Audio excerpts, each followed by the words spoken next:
The blood was still warm on my white shirt when I felt my consciousness slip away. Elena's screams echoing through St. Catherine's Cathedral as my best man, Ryan Mitchell, stood over me with the ceremonial letter opener that moments before had been used to cut our wedding cake. The last thing I saw was his cold smile as he whispered, "Sorry, Marcus, but some prizes are worth killing for." But death, as it turns out, wasn't the end of my story. Psst.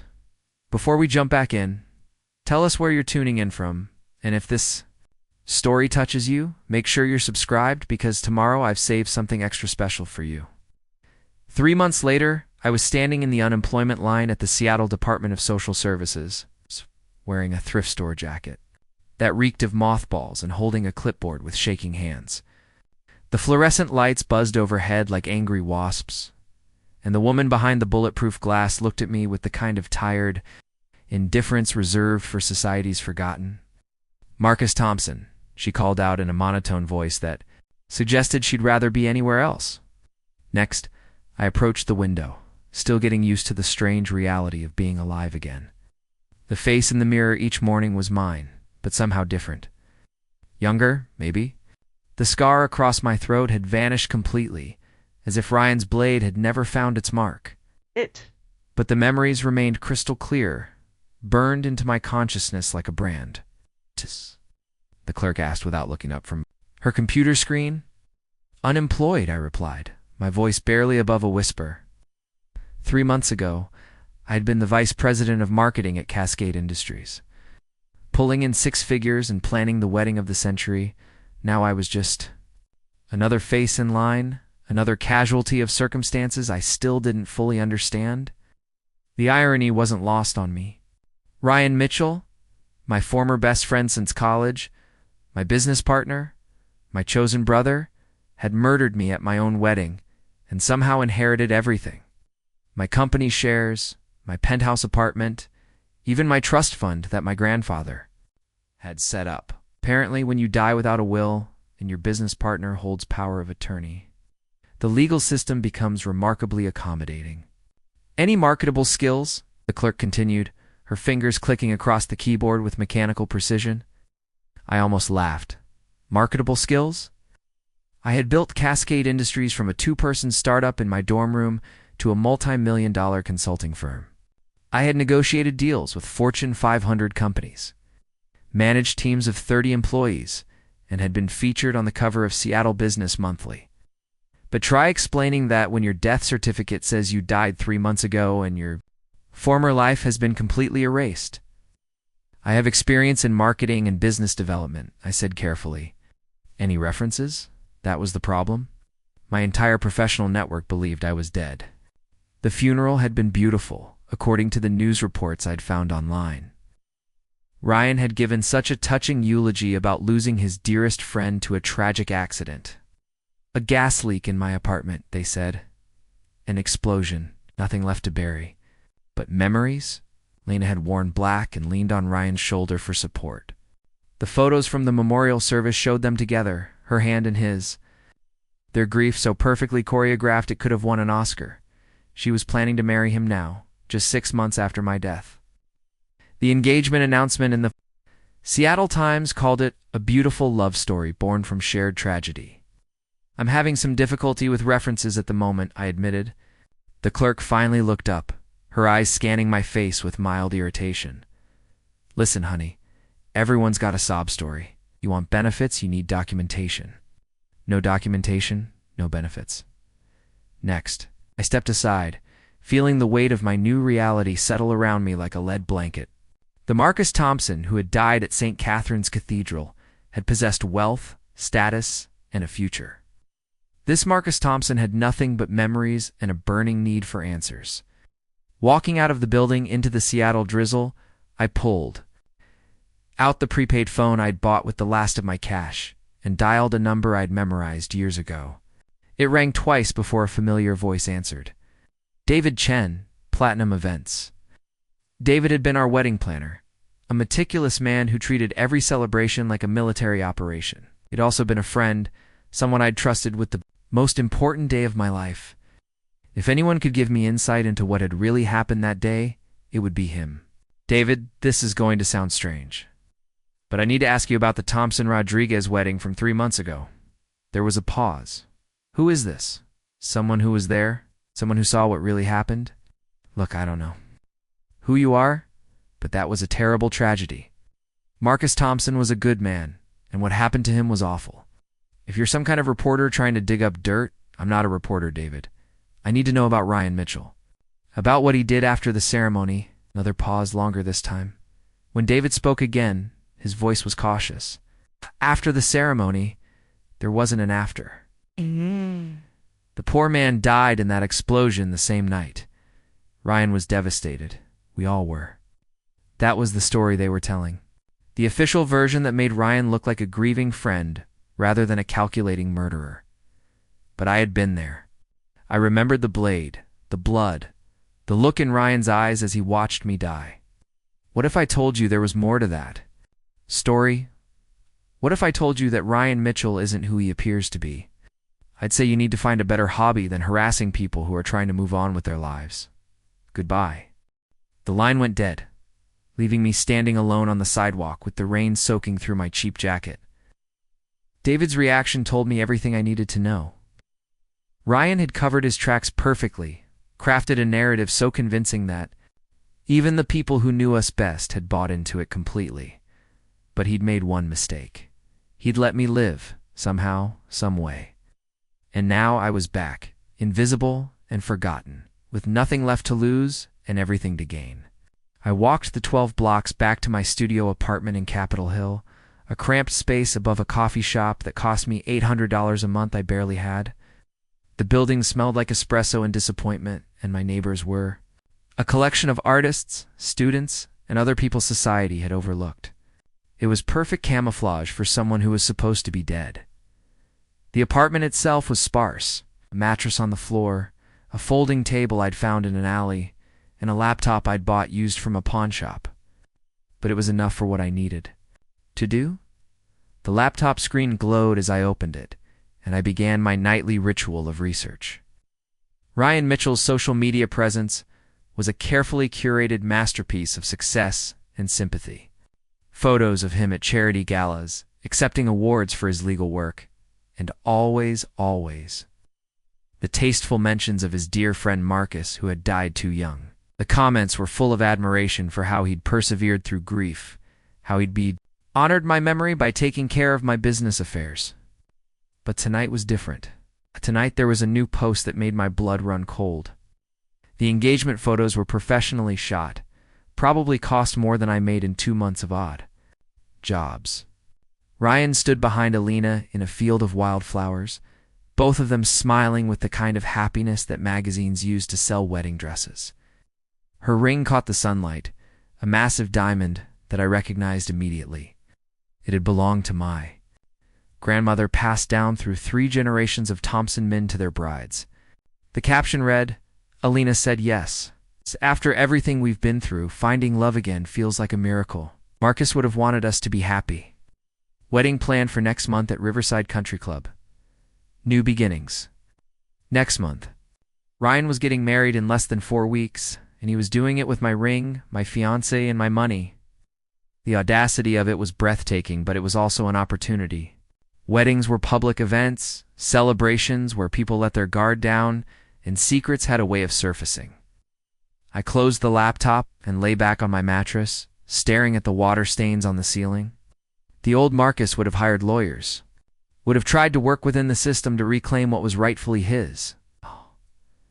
But the old Marcus was dead, murdered by his best friend at the altar of St. Catherine's Cathedral. This Marcus had learned a different lesson. Sometimes justice doesn't come through proper channels. Sometimes it comes from the shadows, patient and precise, waiting for the perfect moment to strike. Ryan Mitchell thought he had one. He thought he had killed me and taken everything I'd ever cared about. But he'd forgotten something important. About the Thompson family, we didn't stay down when we were hit. We got back up, and we got even. The wedding invitation was probably already at the printer. Elegant cardstock announcing the union of Ryan Mitchell and Elena Rodriguez. I wondered if they'd mention me in their vows, the dear departed friend who had brought them together through tragedy. I smiled in the darkness of my apartment, feeling something cold and sharp settle in my chest. They'd mentioned me at their wedding, all right, but not in the way they were planning. After all, what kind of best man would I be if I didn't give the groom exactly what he deserved? The notification on my phone buzzed at exactly 3:47 a.m., jolting me awake from another nightmare about the cathedral. This time, it wasn't the usual replay of Ryan's blade finding my throat.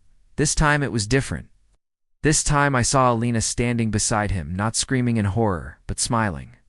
I fumbled for the phone in the darkness, expecting another spam message or maybe a reminder about an interview for some minimum wage job I'd applied for.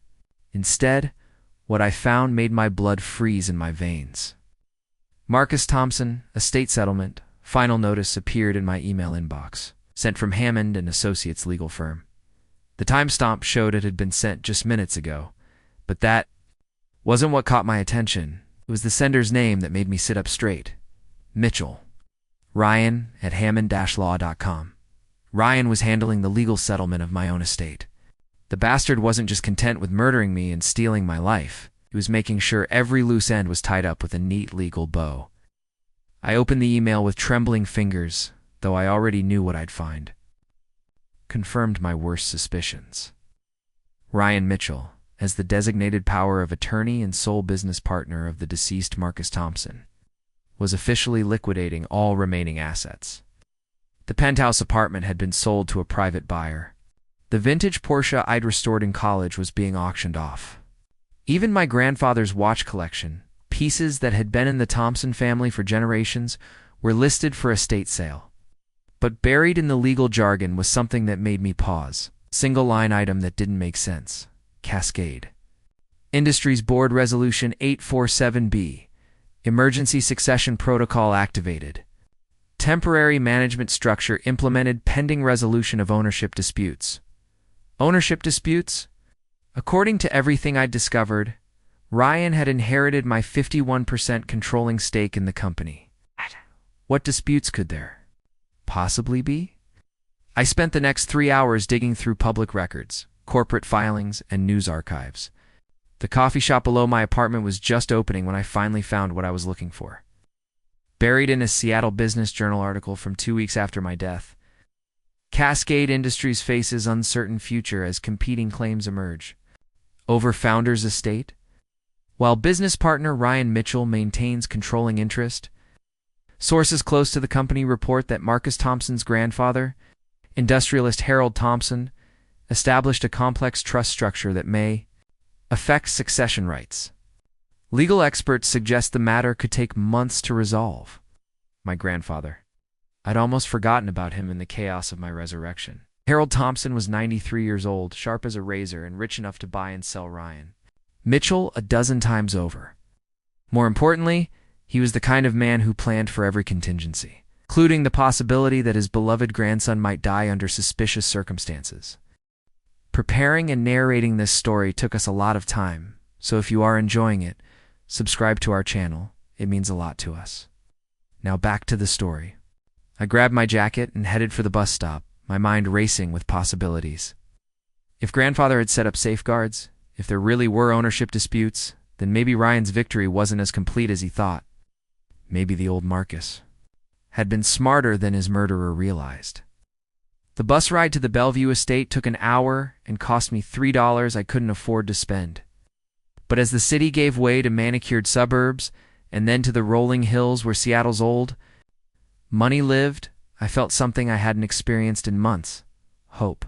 The Thompson estate sat on 20 acres of pristine lakefront property, hidden behind wrought iron gates and ancient oak trees. I'd grown up spending summers here, learning about business and responsibility from a man who'd built an empire from nothing. The security guard at the gate didn't recognize me, which wasn't surprising. I looked nothing like the confident executive who used to drive through these gates in his expensive car. "I'm here to see Mr. Harold Thompson," I told the guard, trying to project more confidence than I felt. "Name Marcus." "Marcus Thompson." The guard's expression shifted from bored indifference to something like shock. He picked up his phone and had a whispered conversation I couldn't hear. After what felt like an eternity, the gates swung open. "Mr. Thompson is waiting for you in the library," the guard said, his voice carefully neutral. "You know the way." The main house looked exactly as I remembered it. Sprawling Tudor-style mansion that had been in the Thompson family since the 1920s, but walking up the familiar stone path felt surreal, like visiting a museum of my own life. How do you explain to someone that you've returned from the dead? How do you convince them you're not crazy or dangerous or some kind of elaborate fraud? I found my grandfather in his usual spot, sitting beside the massive stone fireplace in the library that housed over 10,000 books. At 93, Harold Thompson remained an imposing figure. Tall and lean, with silver hair and sharp blue eyes that missed nothing. He was reading the Wall Street Journal when I entered, and he didn't look up immediately. "You're 3 months late," he said without lifting his gaze from the financial section. "I expected you sooner." The casual tone of his greeting hit me like a physical blow. No shock, no disbelief, no questions about how I'd survived or where I'd been. Just mild disappointment that I hadn't arrived on schedule. "You knew," I said, my voice barely a whisper. "I knew Ryan Mitchell was a snake. The first time you brought him to Sunday dinner? I knew he was embezzling from Cascade Industries 6 months before your wedding. And I knew he was planning something drastic when the forensic accountants started getting too close to the truth." My grandfather finally looked up, and I saw something in his eyes I'd never seen before. A cold fury that made the air in the room feel dangerous. "What I didn't know," he continued, "was that he'd be bold enough to commit murder. That surprised me. I thought he'd settle for framing you for embezzlement and taking control of the company while you were in prison. Killing you at your own wedding showed a level of desperation I hadn't anticipated." I sank into the leather chair across from him, feeling the weight of revelations I wasn't prepared for. "You've known all along that I was alive. I've had people watching Ryan since the day you supposedly died. When a man who's been stealing from his business partner suddenly acquires that partner's assets through convenient tragedy, it raises questions. When that same man starts liquidating everything, within weeks of becoming the sole heir, it raises more questions. And when mysterious withdrawals start appearing from accounts that should have been frozen during probate, it raises enough questions to justify hiring very expensive private investigators." Harold stood and walked to the massive oak desk that dominated one corner of the library. From a locked drawer, he withdrew a thick manila folder and handed it to me. "Ryan has been busy these past 3 months. Busy and sloppy. He's moved money through 7 different offshore accounts, trying to hide the funds he embezzled.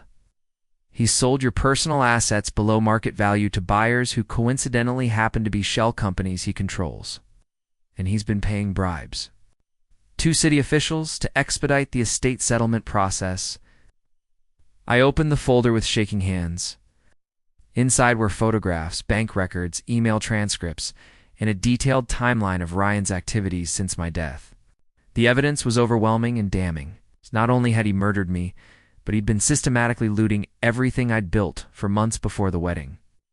"The forensic accountants you mentioned," I said, pieces of the puzzle finally clicking into place. "That's why he killed me. He was about to be exposed and prosecuted. I'd already contacted the FBI about the embezzlement. They were planning to execute search warrants the week after your wedding.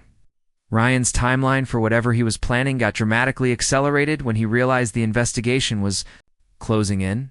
My grandfather returned to his chair, his expression grim, but he made a crucial mistake.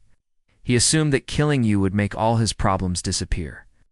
He didn't account for the fact that the Thompson family has been dealing with threats to our wealth and safety for over a century.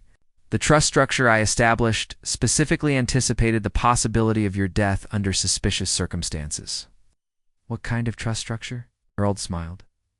And for the first time since I'd entered the room, he looked like the grandfather I remembered from my childhood. "The kind that requires DNA verification and biometric confirmation before any assets can be permanently transferred. The kind that includes provisions for investigation of suspicious deaths. And most importantly, the kind that can be reversed. If the supposed deceased beneficiary turns out to be very much alive, the implications hit me like a freight train. If the trust could be reversed, if my death could be legally challenged, then everything Ryan had taken could be returned. The company, the money, even the engagement ring he'd given to Elena. But there's a problem, I said, understanding dawning. I'm legally dead. How do you prove someone is alive when they don't officially exist? Harold said, is where things get interesting. See, I never believed you were actually dead. The explosion at your apartment was too convenient. Too perfectly timed. So I had my people examine the scene after the fire department finished their investigation. Do you know what they found? Shook my head, afraid to hope. Blood evidence that didn't match the official story? Traces of DNA that suggested you'd been injured somewhere else entirely before the supposed gas explosion. And most importantly, no actual body. It's just enough biological material to convince the authorities that someone had died, but not enough to prove it was you. My grandfather leaned forward, his blue eyes intense. I've spent 3 months building a case that Marcus Thompson was murdered, not killed in an accident. I have evidence that Ryan Mitchell has means, motive, and opportunity. And now I have something even better. What's that? I have Marcus Thompson, alive and ready to testify about his own murder. The room fell silent, except for the ticking of the grandfather clock in the corner. Outside, I could hear the sound of waves lapping against the private dock, where I'd learned to sail as a child. Everything looked the same, but the world had shifted fundamentally beneath my feet. What happens now? I asked. Harold stood and walked to the window overlooking the lake. Now we give Ryan Mitchell exactly what he deserves. But we do it carefully, methodically, the way Thompsons have always handled their enemies. We let him think he's won completely. We let him get comfortable, confident, maybe even a little careless. He turned back to face me, and I saw the steel that had built an empire. And then we destroy him at the moment when he has the most to lose. Tell me, Marcus, what's the most important day in a man's life? The day when his happiness, his reputation, and his future are all on display for the world to see. Understood. Immediately, his wedding day. Exactly. Ryan Mitchell wants to marry your fiancée with your ring, using your money in front of everyone who once respected you. He wants to publicly celebrate his complete victory over the Thompson family. My grandfather smiled, and it was the coldest expression I'd ever seen on his face.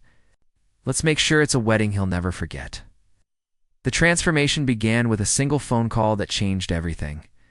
3 days after my meeting with grandfather, I was sitting in my cramped apartment when the burner phone rang. Voice on the other end was crisp, professional, and completely unfamiliar. Mr. Thompson, this is Patricia Weiss from Weiss & Associates. I understand you're in need of legal representation regarding some recent irregularities in your estate settlement. Within an hour, I was sitting in a downtown Seattle law firm that occupied 3 floors of one of the city's most prestigious buildings. Patricia Weiss turned out to be a woman in her 50s with steel gray hair and the kind of sharp intelligence that made opposing lawyers break out in cold sweats. Her office overlooked Elliott Bay, and the view alone probably cost more than most people's annual salary. Your grandfather has briefed me on the situation, she said, settling behind a desk that looked like it could double as a landing strip for small aircraft. What we're dealing with is far more complex than simple embezzlement or insurance fraud. Mr. Mitchell has constructed an elaborate financial web design to make his theft virtually undetectable. She opened a file that was easily 3 inches thick in the past 90 days. He's moved approximately $7 million through a network of shell companies, cryptocurrency exchanges, and offshore accounts. Your life insurance payout of $2 million went directly to settling what he claimed were outstanding business debts. Your real estate holdings were sold to buyers who, upon investigation, turn out to be entities he controls through third parties. The numbers made my head spin. I'd known Ryan was stealing, but the scope was breathtaking. How is that even possible? Don't estate sales require court approval? Patricia smiled grimly. They do when there are living heirs to contest them. When the beneficiary is conveniently deceased and the executor has power of attorney, the process becomes remarkably streamlined, especially when that executor happens to be a practicing attorney with connections throughout the probate system. She handed me a document that looked like it had been written in another language. This is a motion to vacate the death certificate and challenge the estate settlement. Filing it will freeze all of Mr. Mitchell's recent transactions in force. Him to prove his authority to liquidate your assets? But there's a catch. There always is. Once we file this motion, Mr. Mitchell will know you're alive. He'll know his plans are falling apart, and he'll know he's facing serious criminal charges. Men who have killed once to protect their secrets don't typically hesitate to kill again. The implications hung in the air like smoke. Going public with my survival would be signing my own death warrant, but staying hidden meant watching Ryan complete his theft and marry Elena with stolen money. However, Patricia continued, your grandfather has suggested an alternative approach, one that allows us to gather additional evidence while keeping Mr. Mitchell unaware of your survival, until the most strategically advantageous moment. She pulled out another set of documents. We're going to make him confess to everything himself at his own wedding. Now, in front of 200 witnesses. Over the next week, I learned that my grandfather's network of contacts extended far beyond what I'd ever imagined. Private investigators he'd hired weren't just gathering evidence about Ryan's financial crimes. They'd been mapping his entire social circle, identifying pressure points, and documenting every lie he'd told to maintain his facade. Amanda Foster, Elena's maid of honor and closest friend, had been asking uncomfortable questions about the rapid pace of the engagement. She'd confided to mutual friends that Elena seemed different, distant, almost like she was going through the motions of happiness rather than actually experiencing it. More importantly, Amanda had been the one to suggest that Elena wait longer before remarrying, advice that had created tension between the two women. David Chen, the wedding planner who'd hung up on me months earlier, had been struggling with his own suspicions. Ryan had insisted on handling all the financial arrangements for the wedding personally, paying vendors in cash and refusing to let David see the invoices. For a man who built his reputation on transparency and attention to detail, the secrecy was troubling. Even Father Michael O'Brien, the priest who was scheduled to perform the ceremony, had expressed private concerns about the rushed timeline. During pre-marriage counseling sessions, he'd noted that Elena often seemed uncomfortable when discussing her feelings about Marcus's death, sometimes contradicting herself about the timeline of events. These cracks in Ryan's perfect narrative were exactly what we needed. Patricia's plan was elegant in its simplicity. We would systematically exploit each of these weak points, applying pressure at precisely the right moments to force Ryan into increasingly desperate actions. The first phase began with Amanda Foster. Through a mutual acquaintance, she received an anonymous package containing financial records that showed significant discrepancies in the timing of various transactions. The document suggested that someone had been moving large amounts of money out of Marcus Thompson's accounts weeks before his supposed death, not after. Amanda, being Elena's closest friend and a forensic accountant by profession, couldn't ignore the implications. She confronted Elena 3 days later at their regular coffee meeting downtown. I watched from across the street, wearing sunglasses and a baseball cap, as Amanda spread the documents across their table. Elena's reaction was everything we'd hoped for and more. She went pale, then angry, then confused, cycling through emotions, like someone trying to solve a puzzle with missing pieces. Elena called Ryan immediately after Amanda left, thanks to the surveillance equipment grandfather's people had installed in his office. We heard every word of their conversation. Amanda showed me some financial documents today, Elena said, her voice tight with stress.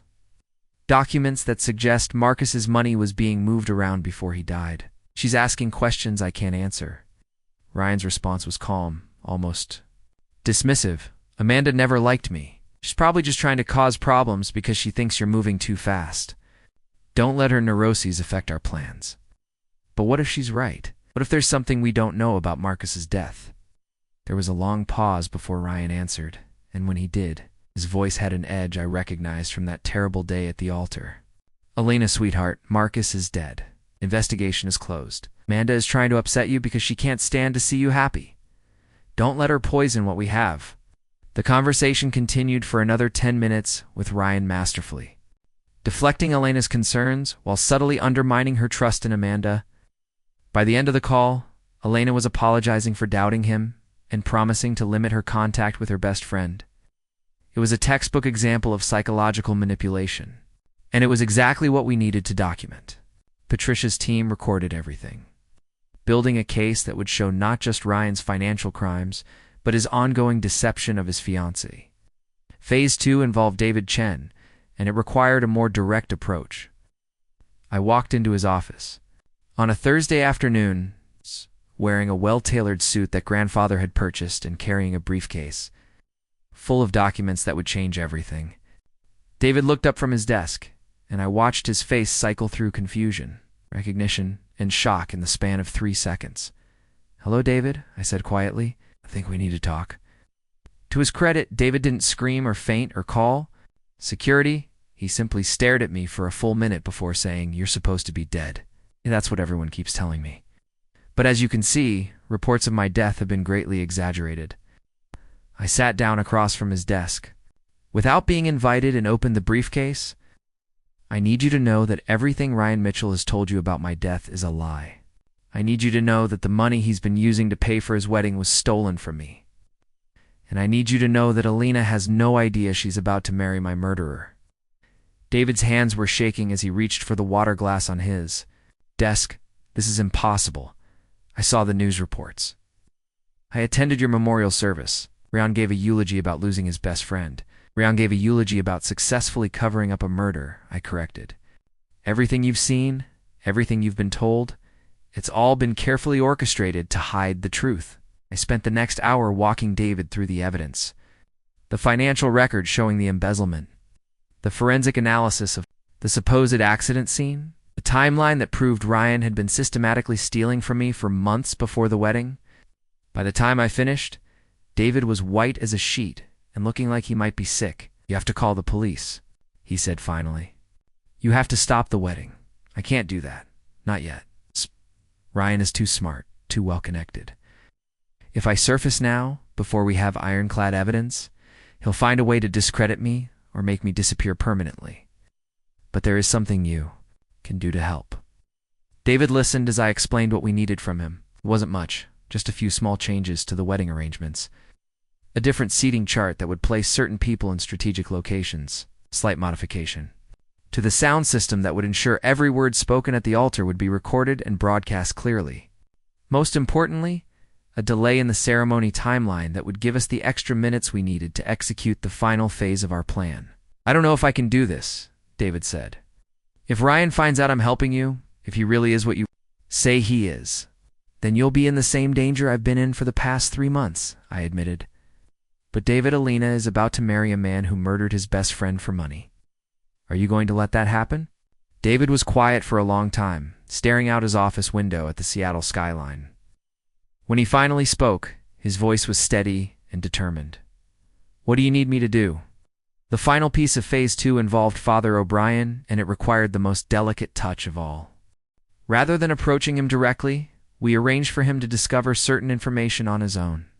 A parishioner who worked in the prosecutor's office mentioned in casual conversation that there had been some unusual activity surrounding the Marcus Thompson case. Another parishioner, who happened to be a retired detective, expressed private concerns about how quickly the investigation had been closed. These conversations, carefully orchestrated by grandfather's network, planted seeds of doubt in Father O'Brien's mind. When he began asking his own questions about the timeline of events, he discovered discrepancies that troubled his conscience. How had Ryan recovered from his grief so quickly? Why was Elena so reluctant to discuss Marcus during their counseling sessions? Why did the couple seem more focused on the wedding logistics than on building a life together? 3 days before the ceremony, Father O'Brien called Ryan's office and requested an additional counseling session. He wanted to discuss some concerns he had about the spiritual foundation of their marriage. Ryan, confident in his ability to manipulate anyone, agreed to meet the next morning. That conversation, like all the others, was recorded. And like all the others, it revealed more about Ryan's true nature than he intended. "Father, with all due respect, Elena and I have been through enough counseling sessions," Ryan said, his impatience barely concealed. "We've answered all your questions. We've completed all your requirements. What more do you need from us? I need to understand how you've both processed the loss of Marcus. Grief is a complex emotion, and sometimes people think they've moved through it when they've actually just buried it. Marcus is dead, Father. Elena and I have accepted that reality and chosen to build something beautiful from the ashes of tragedy. Isn't that what your faith teaches?" that beauty can come from suffering. It also teaches that truth is sacred, Mr. Mitchell. And I'm sensing that there are truths about this situation that haven't been fully explored. The temperature in Ryan's voice dropped by about 20 degrees. What exactly are you implying? I'm not implying anything. I'm simply saying that as a man of God, I have a responsibility to ensure that the marriages I perform are built on solid foundations. Foundations of truth, trust, and genuine love. I'm not certain that all of those elements are present here. Ryan's response was swift and vicious. Father, I think you need to be very careful about making accusations you can't support. Elena and I are both grieving, both trying to honor Marcus's memory while building a future together. If you can't support that, then perhaps we need to find a different officiant. The threat was clear, and Father O'Brien recognized it for what it was. But instead of backing down, he doubled down on his concerns. Mr. Mitchell, I've been performing weddings for 37 years. I've learned to recognize when couples are being honest with me and when they're not. I'm going to ask you directly, is there anything about Marcus Thompson's death that you haven't told Elena? What? Anything that might affect her decision to marry you? The silence that followed lasted nearly a minute. The voice was cold and controlled. Father O'Brien, Marcus Thompson, died in a tragic accident. That's all Elena needs to know, and it's all you need to know. If you perform our wedding ceremony, you'll be paid handsomely for your services. If you continue to ask inappropriate questions, you'll find that your parish's upcoming renovation project suddenly faces some unexpected funding challenges. Father O'Brien ended the conversation shortly after that, but the damage was done. Ryan had just threatened a priest on tape, while essentially admitting that he was hiding information about my death from Elena. By the time the rehearsal dinner arrived 2 days later, all the pieces were in place. Amanda Foster was armed with financial evidence and increasingly suspicious about her best friend's fiancé. David Chen was prepared to make the subtle modifications that would ensure everything was captured on camera and microphone. Father O'Brien was wrestling with his conscience about whether to perform a ceremony he suspected was built on lies. And Ryan Mitchell, confident that he had successfully eliminated every threat to his perfect new life, was about to walk into the most elaborate trap ever constructed. The rehearsal dinner was held at the Emerald Bay Hotel, elegant waterfront venue with panoramic views of Puget Sound. I watched from the parking garage across the street, using binoculars to observe the festivities. Elena looked beautiful in a flowing dress that probably cost more than my monthly rent. She was smiling and laughing with the guests, playing the part of the happy bride-to-be. But even from a distance, I could see the tension around her eyes. The conversations with Amanda had planted seeds of doubt that were clearly growing. She kept looking at Ryan with a strange expression, as if she was seeing him clearly for the first time. Ryan, for his part, was working the room like a politician, shaking hands, telling jokes, accepting congratulations on his upcoming marriage and his successful management of Cascade Industries. He was wearing my grandfather's watch, I noticed. The Patek Philippe that had been in the Thompson family for 4 generations. The sight of it on his wrist made my blood boil. Tomorrow would be different. Tomorrow Ryan Mitchell would learn that some debts can never be repaid and some crimes can never be hidden. Tomorrow, the dead would finally have their day in court. The morning of Ryan's wedding dawned gray and drizzly. Typical Seattle weather that seemed to match the mood of what was about to unfold. I stood in the bathroom of my grandfather's estate, adjusting the tie of a custom-tailored tuxedo that had been delivered at dawn. The man looking back at me in the mirror bore little resemblance to the broken, desperate person who had been standing in unemployment lines just weeks ago. Patricia Weiss had thought of everything. The tuxedo was cut perfectly to conceal the recording equipment and miniature camera that would document every moment of what was about to happen. The fake identification in my pocket identified me as Michael Harrison, a distant cousin of the bride's family from Portland. The earpiece, hidden beneath my styled hair, would keep me connected to the surveillance team positioned around Riverside Country Club. Final check, came Patricia's voice through the earpiece as I walked downstairs to where my grandfather was waiting with the car. All systems are operational. FBI units are in position at the perimeter. Judge Morrison is standing by with the arrest warrants. Once we have Ryan's confession on tape, This will move very quickly. Our old Thompson looked distinguished in his formal wear, every inch the patriarch of one of Seattle's most influential families. Odd. But I could see the steel in his eyes as he handed me a manila envelope. "Final insurance policy," he said quietly. "If something goes wrong today, if Ryan somehow manages to escape justice again, the contents of this envelope will ensure he never hurts anyone else." I didn't ask what was inside. Some things were better left unknown until they became necessary. The drive to Riverside Country Club took 40 minutes through Seattle's morning traffic. We arrived separately from the main wedding party, entering through the members' entrance as guests of the club's board chairman, who owed my grandfather several significant favors.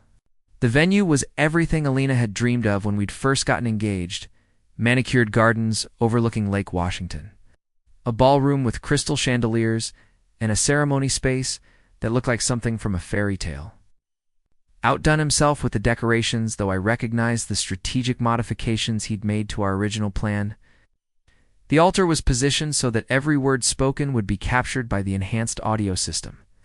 The seating arrangement placed key witnesses in optimal viewing positions. Most importantly, the ceremony timeline had been adjusted to ensure that certain revelations would occur at precisely the right moment for maximum impact. I took my assigned seat in the back section reserved for distant relatives and family friends, pulling the brim of my hat low and keeping my face turned away from anyone who might recognize me. The other guests were arriving in waves now: Ryan's law firm colleagues, Elena's family from California, mutual friends from our college days who believed they were celebrating a love story born from tragedy. Amanda Foster arrived 15 minutes before the ceremony was scheduled to begin, and I could see the conflict written across her face. She'd been wrestling with the financial documents we'd provided for days, clearly torn between loyalty to her best friend and growing suspicions about the man Elena was about to marry. She kept checking her phone as if expecting some last-minute revelation that would make her decision easier. Father O'Brien entered through the side chapel, his expression grave as he prepared for a ceremony he clearly had serious reservations about performing. The conversation with Ryan had shaken him more than he'd initially let on, and Patricia's team had provided him with additional information that had only deepened his concerns about the spiritual foundation of this marriage. Then Ryan appeared at the altar, resplendent in a designer tuxedo that probably cost more than most people's cars. He was wearing my grandfather's watch, as expected, but there was something else that made my blood run cold. Around his neck, barely visible above his formal shirt, was a thin gold chain that I recognized immediately. It held Elena's engagement ring from me, the ring I'd given her 2 days before our wedding. The ring he'd claimed was lost in the supposed explosion that had killed me. He was wearing trophies from his victims, displaying his conquest for anyone who knew how to look. The arrogance was breathtaking. The wedding march began, and Elena appeared at the back of the aisle looking radiant in a gown that had cost more than my current annual income. She walked alone, having chosen not to have her father give her away after he'd expressed private doubts about the timing of her remarriage. As she moved down the aisle, I could see her scanning the crowd, her eyes pausing on Amanda with an expression of hurt and confusion. The ceremony began with Father O'Brien's traditional words about the sacred nature of marriage, but his delivery lacked its usual warmth. He kept glancing at Ryan with barely concealed suspicion, clearly struggling with his role in what he suspected might be an elaborate deception. "Dearly beloved," Father O'Brien began, his voice carrying clearly through the enhanced sound system, "we are gathered here today to witness the union of Ryan Mitchell and Elena Rodriguez in holy matrimony. Marriage is not to be entered into lightly, but with full knowledge of its responsibilities and with complete honesty between the parties involved." The emphasis on honesty was not accidental. I saw Ryan's jaw tighten slightly as he recognized the subtle challenge in the priest's words. The ceremony proceeded through the traditional vows, with Elena speaking first about love rising from the ashes of loss, about finding hope after despair, about honoring the memory of those who could not be with them while building something new and beautiful. Her words were heartfelt and genuine, and I felt a pang of sympathy for her despite everything. She truly believed she was marrying a man who had helped her heal from tragedy. Ryan's vows were a masterpiece of manipulation, disguised as romance. He spoke about destiny bringing them together through shared grief, about Marcus's spirit blessing their union, about building a legacy worthy of his departed friend's memory. The lies flowed from his lips like honey, sweet and poisonous in equal measure. Then came the moment we had been waiting for. Father O'Brien reached the traditional question about impediments to the marriage. But instead of rushing through it, as most officiants did, he paused and looked directly at Ryan. If anyone present knows of any lawful impediment why these two should not be joined in holy matrimony, let them speak now, or forever hold their peace. The silence stretched longer than usual, tension building in the ornate ceremony space. Then Amanda Foster stood up, her face pale but determined. "I'm sorry, Elena," she said, her voice shaking but carrying clearly through the microphone system, "but I can't hold my peace. There are things about Marcus's death that don't add up. Financial irregularities, timeline discrepancies, evidence. That suggests his death wasn't the accident everyone believes it was. The reaction was immediate and dramatic. Guests began murmuring to each other, heads turning to stare at Amanda with shock and confusion. Elena's face went white, and she turned to look at Ryan with desperate eyes, clearly hoping he would provide some explanation that would make sense of her best friend's accusations. Ryan's response was swift and vicious. "Amanda has been struggling with mental health issues since Marcus's death," he said loudly enough for everyone to hear. "She's been making wild accusations and harassment claims because she can't accept that Elena has found happiness again. This is exactly the kind of inappropriate behavior that forced Elena to distance herself from her former friend.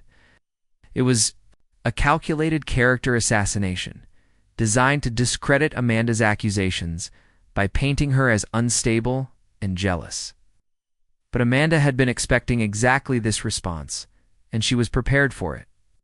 "Then perhaps you can explain these," she said, pulling out a folder of documents and holding them up for everyone to see. Bank records showing that Marcus's accounts were being systematically drained weeks before his death. Insurance policies that were modified just days before the supposed accident. Financial transfers that suggest someone knew exactly when and how he was going to die. The murmuring in the crowd grew louder, and I could see several guests beginning to look at Ryan with suspicion rather than sympathy. Elena had gone from pale to green, clearly recognizing that the accusations were too specific and detailed to be the product of mental illness or jealousy. Ryan's composure cracked slightly, but he recovered quickly. "These are fabricated documents created by someone with a grudge against me," he said, his voice taking on the authoritative tone he used in courtrooms. "Amanda has been harassing Elena for weeks with increasingly bizarre conspiracy theories. Security, please escort her from the premises." But before security could move, David Chen stepped forward from his position near the altar. "Actually," he said, his voice carrying the weight of professional expertise, "I think everyone should hear what Amanda has to say. Because I've been having some concerns of my own about certain financial arrangements for this wedding." The crowd was fully engaged now, sensing that they were witnessing something far more dramatic than a simple wedding ceremony. Elena looked like she might faint, gripping her bouquet so tightly that her knuckles were white. "David, you're out of line," Ryan said, his voice carrying a clear threat. "This is neither the time nor the place for this kind of disruption." "No," came a new voice from the back of the ceremony space. "This is exactly the right time and place." Every head in the room turned toward the source of the voice, and I stood up slowly. Removing my hat and allowing everyone to get a clear look at my face, the reaction was immediate and electric. Gasps echoed through the crowd, several women screamed, and one elderly gentleman actually collapsed into his chair. Elena dropped her bouquet, staring at me with an expression of pure shock and terror. She opened her mouth to speak, but no sound came out. Ryan's reaction was even more dramatic. All the color drained from his face, and he actually took a step backward, gripping the altar rail to steady himself. For a moment, he looked exactly like a man who was seeing a ghost. "Hello, Ryan," I said, walking slowly down the aisle toward the altar, surprised to see me. "You shouldn't be. After all, you're the one who put me in my grave." The ceremony space erupted in chaos. Guests were shouting questions, some were Trying to leave, others were pulling out their phones to record what was happening. Through it all, I kept walking toward the altar. My eyes locked on Ryan's face as I watched him cycle through shock, fear, and desperate calculation. "This is impossible," he whispered, his voice barely audible over the commotion. "You're dead. I killed you. I watched you die." The admission sent another wave of shock through the crowd, but I wasn't finished yet. "Yes, you did kill me," I said, reaching the altar and standing just a few feet from the man who had murdered me. "You killed me at my own wedding with Elena's letter opener because you knew I was about to expose your embezzlement? You killed me, and then you stole everything I had built, everything I owned, everything I loved." I turned to face Elena, who was still staring at me in frozen horror. "Lena, sweetheart, the man you're about to marry is a thief and a murderer. He's been stealing from our company for over a year. He killed me to cover up his crimes, and then he manipulated you into falling in love with him so he could complete his theft of everything that belonged to me." Elena finally found her voice, though it came out as barely more than a whisper. "Marcus, is it really you?" "At how? The explosion, the funeral, we buried you." "You buried someone," I said gently, "but it wasn't me. Ryan staged the whole thing to cover up my murder. It's the man you think you love is a killer, Elena, and the ring he gave you, the money he's been spending, it's the company he's been running. It all belongs to me." Ryan had been listening to this exchange with growing desperation, and I could see him calculating his options. Flight was impossible with this many witnesses. Denial was useless with so much evidence already presented. That left him with only one choice: attack. "You want the truth?" he screamed, his composure completely shattered now. "Fine. Yes, I killed Marcus Thompson. He was weak, he was in my way, and he deserved what he got. I built that company as much as he did, but he got all the credit because his grandfather was rich. I earned everything I took." The confession echoed through the ceremony space, captured by multiple recording devices and witnessed by over 200 people. But Ryan wasn't finished. "And Elena," he continued, his voice dripping with venom. "She was just a bonus. Ticking. His company wasn't enough. I wanted to take everything that mattered to him. His money, his business, his woman. I wanted him to know, even in death, that I had one completely." Elena's reaction was immediate and violent. She slapped Ryan across the face with enough force to leave a red handprint on his cheek, then collapsed to her knees, sobbing hysterically as the full scope of her manipulation became clear. The crowd was in complete pandemonium now, but through my earpiece, I could hear Patricia's calm voice. "We have everything we need. FBI units are moving in now." Marcus. It made one last desperate attempt to salvage the situation. He lunged toward me, apparently intending to finish what he'd started at my original wedding. But he'd forgotten that I was no longer the trusting friend who had stood vulnerable at an altar 3 months ago. Sidestepped his attack easily, and he crashed into the altar rail with enough force to send the ceremonial flowers flying. As he struggled to get back to his feet, the FBI agents were already moving through the crowd, their badges visible and their intentions clear. Ryan Mitchell, the lead agent, called out, "You're under arrest for murder, embezzlement, insurance fraud, and conspiracy. You have the right to remain silent." As the handcuffs clicked around Ryan's wrists, he looked at me with pure hatred. "This isn't over," he snarled. "You think you've won, but you have no idea what I'm capable of." I smiled at him, feeling a sense of peace I hadn't experienced since the day he'd murdered me. "Actually, Ryan, I know exactly what you're capable of. That's why you're going to spend the rest of your life in prison and why I'm going to rebuild. Everything you tried to destroy?" The last thing Ryan Mitchell saw as they dragged him away was me kneeling beside Elena, helping her to her feet and offering her the comfort she needed to begin healing from the trauma of discovering she'd been manipulated by her fiance's murderer. Justice, as it turned out, looked exactly like a wedding that would never be completed. 2 years later, I stood in the boardroom of Cascade Industries, looking out at the Seattle skyline through floor-to-ceiling windows that I'd dreamed of from my cramped Capitol Hill apartment. The company had not only recovered from Ryan's theft, but had expanded beyond anything I'd originally envisioned. The insurance settlements, recovered assets, and new investment capital had provided the foundation for growth that would have taken decades to achieve under normal circumstances. The irony wasn't lost on me that Ryan's betrayal had ultimately made me wealthier and more successful than I'd ever been before. His knife found my throat. Elena knocked softly on the doorframe, carrying 2 cups of coffee and wearing the kind of smile that had taken months of therapy and genuine friendship to rebuild. She'd moved back to California after the trial, needing distance from Seattle and everything that reminded her of her manipulation.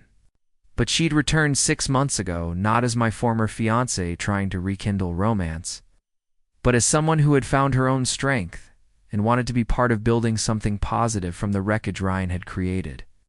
The Peterson Industries merger just went through, she said, setting 1 coffee cup on my desk. David says the celebration party is mandatory attendance for all senior executives. I smiled at the mention of David Chen, who had parlayed his wedding planning expertise into a successful career as our director of corporate events. His attention to detail and ability to manage complex logistics had proved invaluable as Cascade Industries grew from a mid-sized consulting firm into a major player in the Pacific Northwest business community. Any word from Amanda? I asked, settling into the chair that had once belonged to my grandfather, for he'd decided that running companies was a young man's game. She's testifying in the Zimmerman case today, Elena replied, settling into the chair across from my desk with the comfortable familiarity of someone who belonged there.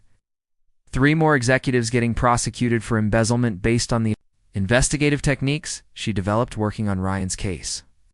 She says to tell you that justice has become surprisingly profitable. Amanda Foster had indeed found her calling in forensic accounting, specializing in complex financial crimes that reminded her of the puzzle she'd helped solve at what should have been Ryan's wedding. The methods she'd pioneered while unraveling Ryan's theft had made her one of the most sought-after experts in white-collar criminal investigations. And Patricia called about the appeals court decision, Elena continued. Ryan's final appeal was denied unanimously. 25 to life. Stands with no possibility of parole for 15 years. The news should have brought me satisfaction, but mostly I felt empty. Ryan Mitchell had been transferred to the Washington State Penitentiary in Walla Walla, where he spent his days in protective custody after several inmates had taken exception to his crime, murdering someone at their own wedding, it turned out. Violated even the twisted honor code of career criminals. I'd visited him once, 6 months after his conviction, driven by a need to understand how someone I'd trusted with my life had become capable of taking it. The man I'd found in that sterile visiting room bore little resemblance to the confident attorney who had stood at my altar with blood on his hands. Prison had hollowed him out, left him gaunt and paranoid and bitter in ways that went deeper than mere resentment. You think you won, he'd said through the reinforced glass that separated us. You think this is justice? You don't understand what you've cost me, what you've taken from me. I took back what you stole, I'd replied. Nothing more, nothing less. It took my future, my freedom, my dignity. You turned me into a cautionary tale that parents tell their children about the consequences of ambition. I'd looked at him for a long moment, this man who had been my closest friend for over a decade, and felt nothing but pity. Ryan, you did that to yourself the moment you decided that what I had was worth more than my life. I just made sure everyone else knew the truth. He'd laughed then, a sound devoid of humor or hope. The truth. You want to know the truth, Marcus? The truth is that I regret getting caught, not killing you. Given the chance, I'd do it again. That had been our last conversation. There was nothing left to say to someone who had chosen to embrace his own darkness so completely. Father O'Brien had officiating Elena's cousin's wedding next month. Having found peace with his role in exposing the deception at Riverside Country Club, the experience had shaken his faith in human nature, but strengthened his commitment to truth and justice. He'd become something of a counselor to other couples dealing with trust issues, helping them build relationships on foundations of honesty rather than manipulation. The country club itself had become an unlikely symbol of justice served. The management had commissioned a small plaque near the ceremony space that read simply, "Truth will always surface." Wedding parties sometimes asked about its meaning, and the staff would share the story of the groom who came back from the dead to expose his murderer. There's something else, Elena said, pulling an envelope from her briefcase. This came through the lawyer's office. Ryan wants to make a deal. I opened the envelope and read the single page inside. Ryan was offering to reveal the location of assets he'd hidden in exchange for a transfer to a minimum security facility. The amount was substantial, nearly $500,000 that the investigators had never recovered. "What do you think?" Elena asked. I walked to the window and looked down at the street where I'd once handed out flyers for my own stores, pretending to be poor while Ryan systematically robbed me blind. The city looked different from this height, more manageable somehow, like a puzzle with pieces that could be arranged and rearranged until they formed something beautiful. "I think Ryan Mitchell has spent 2 years learning that some debts can't be negotiated," I said finally. "He can keep his hidden money. He's going to need something to look forward to when he gets out in 15 years. Elena nodded, understanding without explanation. Some victories were measured in dollars recovered, others in the knowledge that justice had been served completely and without compromise. A knock on the office door interrupted our conversation. Harold Thompson entered, moving with the careful dignity of a man who had lived through 95 years of triumph and tragedy. Age had bent his frame, but hadn't dimmed the sharp intelligence. In his eyes, "The memorial dedication is ready," he said simply. "The family thought you should see it first." We walked together to the small garden space that had been created in the courtyard of the Cascade Industries building. The memorial was simple but elegant. A granite bench surrounded by flowering trees, with a bronze plaque that read in memory of Marcus Thompson, who taught us that some things are worth dying for, and that truth is worth living for. Below, that, in smaller text, sometimes the best revenge is simply refusing to let evil win. Elena squeezed my hand as we stood looking at the memorial to my own death and resurrection. "Do you ever wish things had turned out differently?" she asked. I considered the question seriously. If Ryan had never betrayed me, I would have married Elena in a beautiful ceremony at St. Catherine's Cathedral. We would have built a comfortable life together, running a successful but modest business, never knowing that our foundation was built on lies and theft. Instead, I had died and been reborn into a life where every relationship was based on complete honesty, where success had been earned through merit rather than manipulation, where the people around me had been tested by fire and proven their loyalty beyond question. "No," I said finally. "I don't wish things had turned out differently. Ryan's betrayal taught me the difference between the life I thought I wanted and the life I actually deserved." The sun was setting over Seattle, painting the sky in shades of gold and crimson that reminded me of the stained glass windows at St. Catherine's Cathedral. Somewhere across the city, Ryan Mitchell was beginning another night in a prison cell, counting down the years until a freedom that would never truly be his again. And here, in the garden dedicated to my own death, I was surrounded by people who had chosen truth over comfort, justice over convenience, and love over fear. Sometimes the dead get exactly the revenge they deserve. Sometimes they get something even better. They get to live again, properly this time, with their eyes wide open to both the darkness and the light that exists in the human heart. Up next, you've got 2 more standout stories right on your screen. You won't want to pass these up. Just click and check them out.